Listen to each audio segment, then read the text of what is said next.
Hello everyone, কেমন আছো সবাই? আশা করি সবাই ভালো আছো। ছুটির দিন একটু ঘুরতে চলে আসলাম মলের এখানে। আশেপাশে যাওয়ার মতন তেমন কোনো জায়গা সেই তো অনেকটাই অবাক হয়ে গেছি, কারণ মলের মধ্যে শুটিং চলছে। তো আমি ওকে বলছি দেখো দেখো, খুব ভালো লাগছে এখানটায় এসে। কত টাকা নিচ্ছে জানিস? কত টাকা নিচ্ছে? তারপরে আর কি ওপরে চলে গেলাম। উপরে এসে ভাবছি কিছু দেখবো। তারপরে বাচ্চাদের ব্যাঙ্গেলসগুলো দেখছিলাম, খুব ভালো লাগছিলো, ভাবছিলাম নিয়ে যাব। তারপরে ঝুমকাগুলো দেখছিলাম, কিন্তু অনেক টাকার দাম। তারপরে বাইরে চলে আসলাম। এত সুন্দর জায়গা তো ঢং করতেই তো হবে।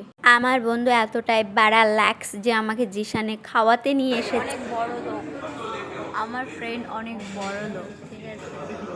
ওই জন্য সে আমাকে এখানে নিয়ে আসছে। আজকে আমার জন্মদিন, দ্বিতীয় জন্মদিন, তাই একে আমি পার্টি দিতে এসেছি।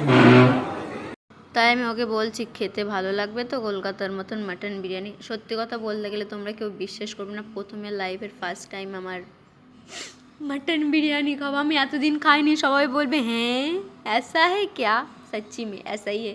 আমি কখনো আগে খাইনি, ফার্স্ট টাইম আমি মাটন বিরিয়ানি খাচ্ছি। কলকাতার মতন বলতে গেলে তো হবে না, কিন্তু ভালোই লেগেছে। তারপর বলছে যেটুকু খেয়েছি সব উসুল করেই চলে যাব, খারাপ ভালো। তারপরে খাওয়া দাওয়া কমপ্লিট করে এসে ও আমাকে বাই বললো, আমিও ওকে বাই বললাম। সবাই ভালো থাকবেন, রাধে।